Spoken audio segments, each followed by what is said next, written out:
इयत्ता 8वी गणित maths.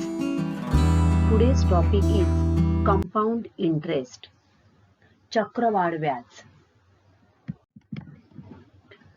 Compound interest is the eighth wonder of the world.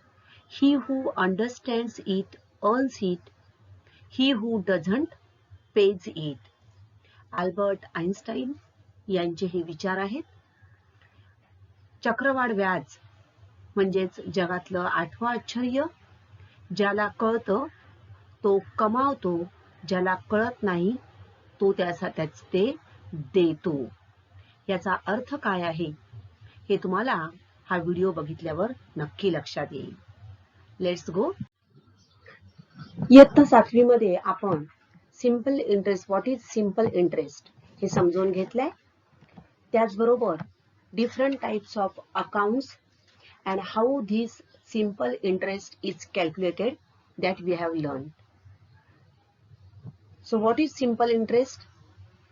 Simple interest is equal to principal into rate into time upon 100.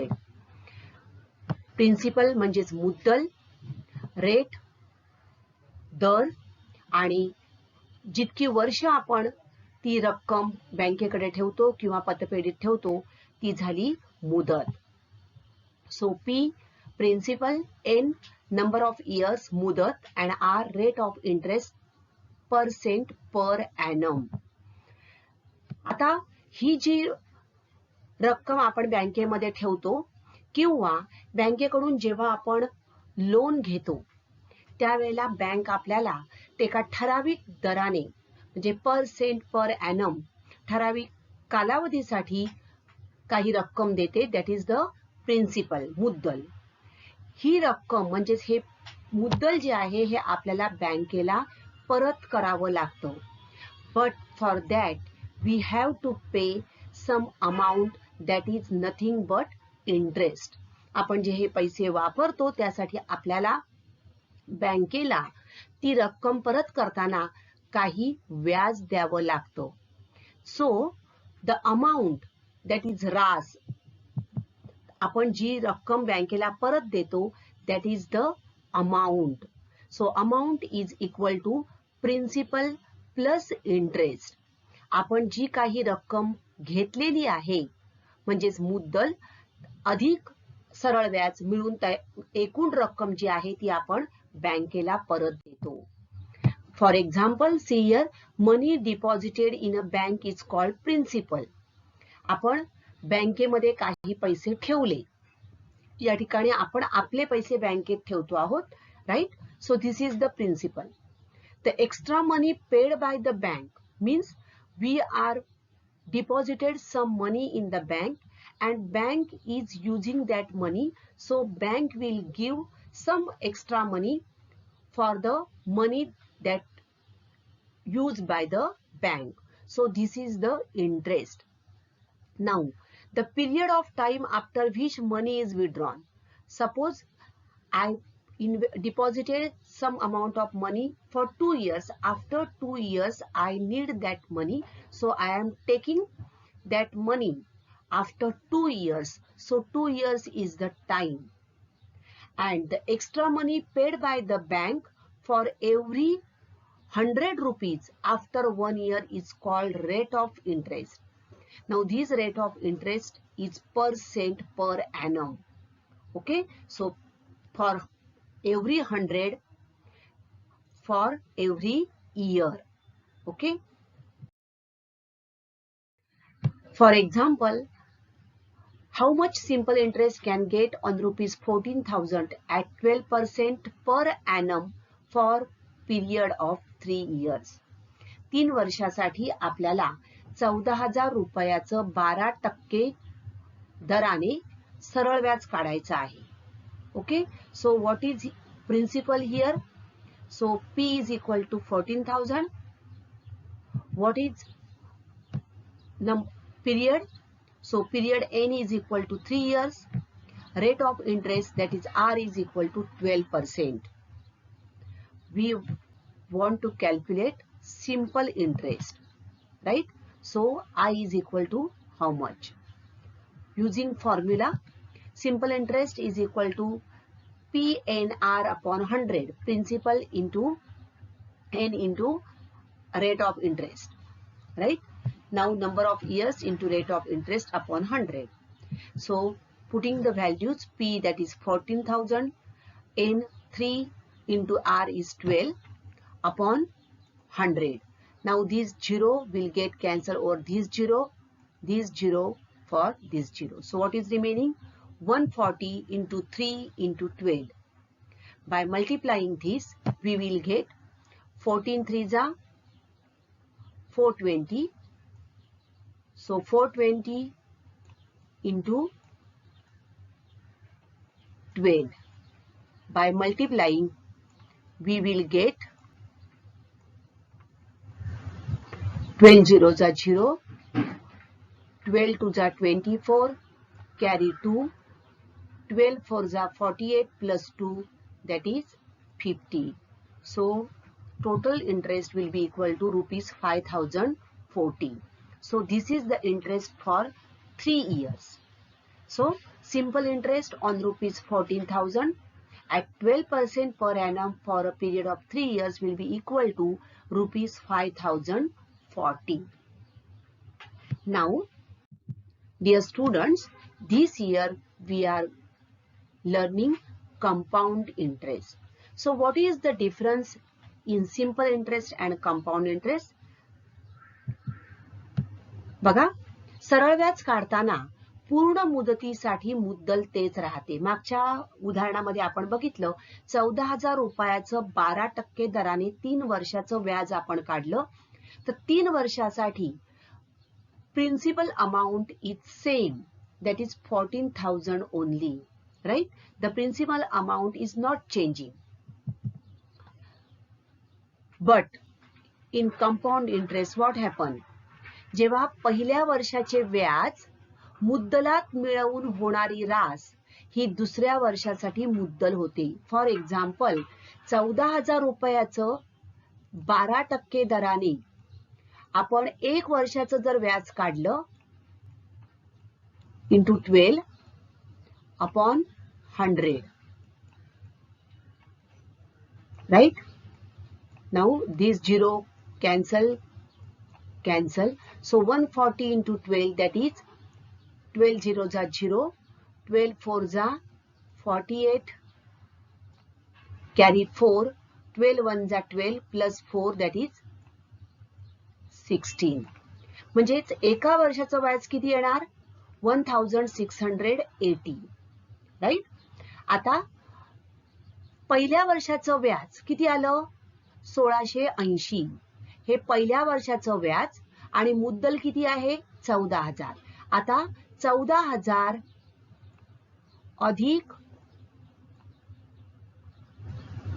1,680 हे जेव्हा आपण total करू, by adding we will get 0, 8, 6, 4 plus 1, 5 and 1. So 15,680, it will be the principal amount for second year. So second year हे जे 14,000 आहेत ते amount किती होणार आहे? 15,680. दुसऱ्या वर्षाच्या मुद्दलामध्ये त्या वर्षाचे व्याज मिळवून होणारी रास ही तिसऱ्या वर्षासाठी मुद्दल होती. आता आपण या 15,680 चं पुन्हा 12% दराने एका वर्षाचं व्याज काढणार. ह्याचं जे उत्तर येईल म्हणजे जे व्याज येईल, इंटरेस्ट येईल, ते पुन्हा या 15,680 मध्ये ऍड होणार. टोटल जी अमाउंट येईल ती तिसऱ्या वर्षासाठी मुद्दल होणार आहे. तर अशा प्रकारे आकारणी केलेल्या व्याजाला चक्रवाढ व्याज असे म्हणतात. आणि चक्रवाढ व्याज काढण्यासाठी आपण डायरेक्ट सूत्र वापरू शकतो. चक्रवाढ व्याजाने रास काढण्याचे सूत्र आपल्याला अमाउंट मिळते A is equal to P into 1 plus R upon 100 raised to N. चक्रवाढ व्याज आणि मग आपल्याला ही अमाउंट मिळाली. मग आता आपल्याला व्याज काढायचंय, तर ही जी अमाउंट आली, या अमाउंट जी आहे याच्यामधून प्रिन्सिपल जर आपण मायनस केलं तर आपल्याला मिळणार आहे ते चक्रवाढ व्याज. So power of compounding. बघा या ठिकाणी तुम्हाला दिसतंय सर्टन अमाऊंट आपण इन्व्हेस्ट केली, जे व्याज मिळालेलं आहे नेक्स्ट इयर ती अमाऊंट प्लस व्याज मिळून आपली होते principal amount. So compounding of interest is very common. In this method, the interest is charged on principal plus accumulated interest. So the amount of interest for a period is added to the amount of principal to compute the interest for next period. Okay, so in other words, the interest is reinvested to earn more interest, and the interest may be compounded monthly, quarterly, semi-annually, or annually. Now find the compound interest. Let's see how, with the help of formula and without formula, how to calculate compound interest and what is the difference between simple interest and compound interest. Let's see with the help of this example. Here muddal, that is principal, is 8,000 rupees. Rate of interest is 10% per annum and period 2 years. Now this is a bank. We are taking loan of rupees 8,000 from the bank. Okay. Now rate of interest is 10% per annum and for 2 years we are taking this loan. Okay. Now how to find the compound interest? Now let's see. First we'll go for simple interest. What is the simple interest formula? PNR upon 100. So by putting the value of P, N and R, so P is 8,000, N is 2 years and R is 10. That will be equal to 8,000 into 1 into 10 upon 100. Now for first year we are calculating. See here, rate of interest is 10 and period is 2 years. Now first of all we are calculating this for 1 year. Okay. Now these 20 will get cancelled with this. So what is 80 into 1 into 10?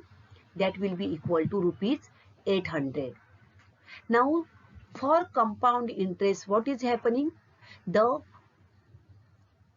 interest whatever we got at the end of first year, so these 800 will deposited in the bank. First, how much principal is there? Rupees 8,000. So 8,000 and 800. So this interest will be added in the principal and new principal will become rupees 8,800. So next year, for the second year, now principal amount is 8,800. Getting? So this is the way compound interest is calculated. दुसऱ्या वर्षी काय झालेलं आहे? आता मुद्दल जे आहे हे 8,000चं किती झालं? आता 8,800 झालं, कारण पहिल्या वर्षाचं व्याज 800 रुपये आहे ते त्या ठिकाणी ऍड झालेलं आहे. Now the P is 8,800. Second year we are calculating for second year. So 8,800 into 1, rate of interest will remain same. So into 10 upon 100. Again these 2 0 getting cancelled with this 2 0. So 88 into 1 into 10, which will be equal to rupees 880. Right? Now here what is the interest for first year? It is 800, right? And the second year the interest will be rupees 880. Therefore the total compound interest will be 800 plus 880, which will be equal to 1,680. आता हेच उदाहरण तुम्ही simple इंटरेस्टने करून बघा. 8,000 into 2 into 10. समजा आपण या ठिकाणी केलं बघा 8,000 इंटू 2, कारण 2 वर्षासाठी आपण घेतलेलं आहे, अपॉन 10 अपॉन 100. बघा किती आलं उत्तर, 8 2 जा 16. सो द इंटरेस्ट, आपण सिंपल इंटरेस्टने जर आपण हे कॅल्क्युलेट केलं तर आपल्याला किती मिळणार आहे बघा, 1600. परंतु जर आपण कंपाऊंड इंटरेस्टने इन्व्हेस्ट केले तर आपल्याला किती मिळतं इंटरेस्ट, 1680. येते लक्षात. साध्या सरळ व्याजाने, साध्या व्याजाने आपण जर ठेवलं तर आपल्याला 1600 रुपये व्याज मिळणार आहे, पण आपण चक्रवाढ व्याजाने जर पैसे ठेवले तर आपल्याला व्याज किती मिळत आहे, 1680. So this is the difference between simple interest and compound interest.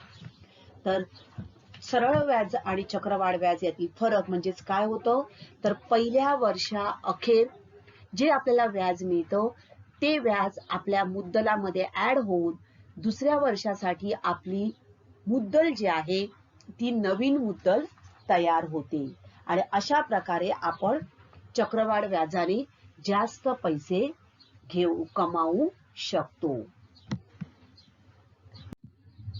तर चक्रवाढ व्याजाने आपण कशा प्रकारे डायरेक्ट काढू शकतो, त्यासाठी सूत्र आहे. अमाउंट काढू शकतो आपण, A is equal to P into 1 plus R upon 100 whole raised to N. So P is the principal, B is the final balance, R rate of interest, N number of interest. आणि हे व्याज जे आहे ते व्याज आपण कसं काढतो, आपल्याला ही मुद्दल मिळाली, रास मिळाली आणि जी अमाउंट आहे त्यातून आपण जर मुद्दल वजा केली तर आपल्याला व्याज मिळू शकतं. So compound interest will be equal to compound amount minus principal amount. Okay. आता so this is the difference between simple interest and compound interest. In the next video we will find out compound interest with the help of formula. Thank you.